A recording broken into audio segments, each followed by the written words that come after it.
देव classes में सभी छात्रों का हार्दिक स्वागत है। आज आप देख रहे हैं कक्षा 9 की गणित का पहला चैप्टर। आपका यह चैप्टर NCERT बेस्ड है, जिसको हम इंग्लिश मीडियम में बता रहे हैं ताकि CBSE बोर्ड के भी सभी छात्र इस अध्याय से अपने कोर्स की तैयारी कर सकें। आज पहले चैप्टर की स्टार्टिंग कर रहे हैं, तो आप ध्यान से देखिएगा। हम इसको हिंदी और इंग्लिश दोनों माध्यम से बताएंगे ताकि दोनों कैटेगरी के बच्चे इसको देखकर अपनी मैथ की तैयारी कर सकें। इसमें लिखा is 0 a rational number, can you write it in the form P upon Q where P and Q are integrals and Q does not equal to 0। इसका अर्थ है क्या शून्य एक परिमेय संख्या है। Is 0 is a rational number, क्या शून्य एक परिमेय संख्या है। Can you write it in the form P upon Q, क्या आप इसे P अपॉन Q के रूप में लिख सकते हैं। Where P and Q are integrals and Q does not equal to 0, जहाँ P व Q पूर्णांक है और जो Q होगा वह 0 के बराबर नहीं होगा। इसका आंसर होगा yes, 0 is a rational number. 0 कैसी है? 0 एक परिमेय संख्या होगी, और परिमेय संख्या की कंडीशन क्या होती है? इट कैन बी रिटन, ये लिखी जा सकती है इन the form of P upon Q, इसे P अपॉन Q में आप लिख सकते हैं। इसका मतलब ये हुआ जो परिमेय संख्या होती हैं उसे हम P अपॉन Q के रूप में लिख सकते हैं। फॉर एग्जाम्पल के लिए 0 अपॉन 1, 0 अपॉन 2, 0 अपॉन 5 या एनी अदर किसी भी संख्या को आप लिख सकते हैं। लेकिन ध्यान दीजिएगा, P अपॉन Q का मतलब है कि Q के स्थान पर हम किसी न किसी संख्या को रखेंगे। जैसे यहाँ पर हमने क्या रखा, 1 2 3 4 5 6 कुछ भी लिखा जा सकता है, लेकिन Q कभी भी 0 के बराबर नहीं होगा। मतलब आपने ऊपर तो 0 रखा है, लेकिन इसके नीचे कभी भी 0 नहीं लिख सकते। तो इसका आंसर होगा yes, 0 is a rational number, it can be written in the form of P upon Q. For example, 0.1, 0.2, 0.5 are rational number where P and Q are integers and Q does not equal to 0। ये आपका पहला प्रश्न था, जिसकी हमने definition भी आपको बताई है। जो हिंदी मीडियम के बच्चे होंगे वो इसको हिंदी में कन्वर्ट करके लिखते चलेंगे, और जो इंग्लिश मीडियम की उसके लिए थ्योरी बेस्ड रहेगी, वो अपना इसी को देख के लिख सकते हैं। दूसरा प्रश्न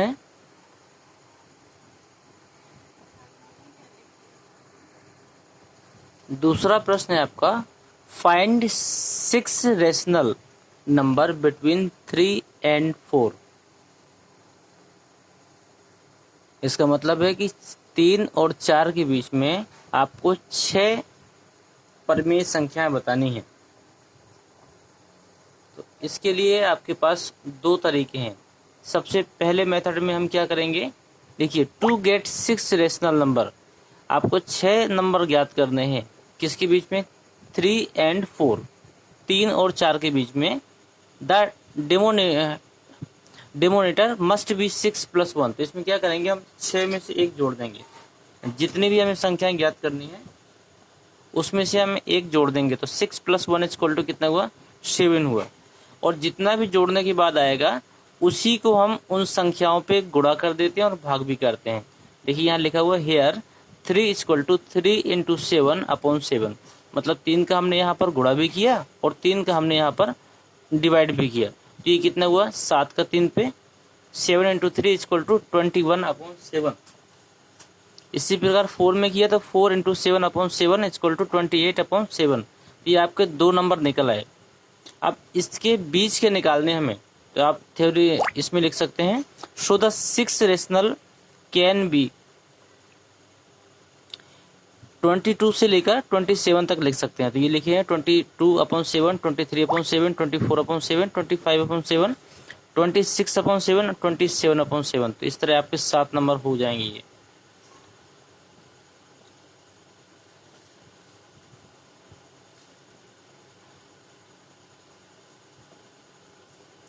इसके अतिरिक्त आपके दूसरा मेथड ये भी है 6 रेशनल नंबर निकालने के लिए। किसके बीच में? 3 और 4 के बीच में, तो आप इसे लिख सकते हैं 3.1, 3.2, 3.3, 3.4, 3.5 एंड 3.6। मतलब यहाँ पर 6 निकला है। इसकी बाद भी अगर पूछी जाती है तो 3.7, 3.8 इसको आप निकाल सकते हैं। तो सेकंड मेथड में क्या है, 6 rational number between 3 and 4 are 3.1, 3.2, 3.3, 3.4, 3.5 and 3.6। इस प्रकार आपने 6 आपने बीच के नंबर इसमें फाइंड किए। अगला देखते हैं, तीसरा प्रश्न है, कहता है find 5 rational number between 3/5 and 4/5। इसने कहा है 5 परिमेय संख्या बताइए, किसमें 3/5 और 4/5। फिर से देखिए, फाइंड 5 रेशनल नंबर, 5 परिमेय संख्या बतानी किसके बीच में, बिटवीन 3/5 एंड 4/5। तो या तो आप इसको भाग दे दीजिए, तो इसमें लिखा हुआ by converting this number into decimal. Decimal का मतलब इन्हें आप दशमलव के रूप में भी लिख सकते हैं, उससे आपको और भी आसानी रहेगी। कैसे, हमने 3 को डिवाइड किया 5 से तो ये आया 0.6, और 4 को डिवाइड किया 5 से तो ये आया 0.8। तो आपके 2 नंबर फाइंड हो गए, 0.6 और 0.8। और अब आपको इनके बीच के कितने नंबर फाइंड करने हैं, 5 नंबर फाइंड करने हैं। तो इसको लिख सकते हैं हेंस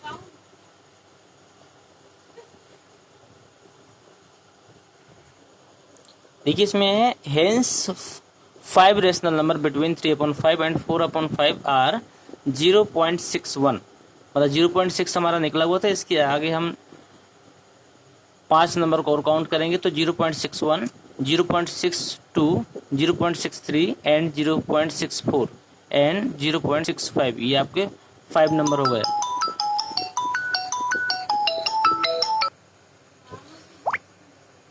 क्वेश्चन 4 और ये लास्ट क्वेश्चन है आपका इस चैप्टर का। State whether the following statements are true और फॉल्स। इसका मतलब है कि नीचे दिए गए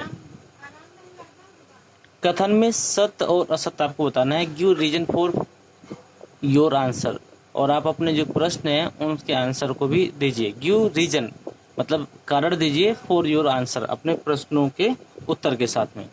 पहला है क्या, every natural number is a whole number. इसमें पहले पूछ रहा है कि क्या प्रत्येक प्राकृतिक संख्या is a whole number. Whole number का मतलब पूर्ण संख्या। क्या प्रत्येक प्राकृतिक संख्या एक पूर्ण संख्या होती है? तो इसका आंसर है ट्रू, सत्य है। ये बात सत्य है कि इज होल नंबर, ये प्रत्येक जो होल नंबर मतलब पूर्ण संख्या होती है, is a collection of a natural number. ये एक नेचुरल नंबर का मतलब है प्रत्येक प्राकृतिक संख्या की होती है जिसमें एंड 0। अगला है every integer is a whole number. Every integer, integer का मतलब पूर्णांक, कि प्रत्येक जो पूर्णांक संख्या होती है इज ए होल नंबर, कि वह एक पूर्ण संख्या होती है। प्रत्येक पूर्णांक एक पूर्ण संख्या होती है। तो उत्तर क्या है इसका, फॉल्स। ये गलत है बीकाज में, क्योंकि नेगेटिव इंटीगर, नेगेटिव का मतलब यहाँ पर ऋणात्मक से है। ऋणात्मक जो पूर्णांक होते हैं आर नॉट होल नंबर, ये पूर्ण संख्याओं के अंतर्गत में नहीं होते।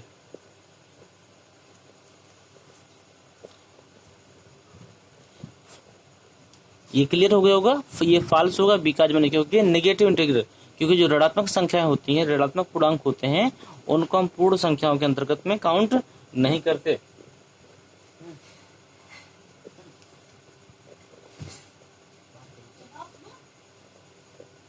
तीसरा है every rational number is a whole number.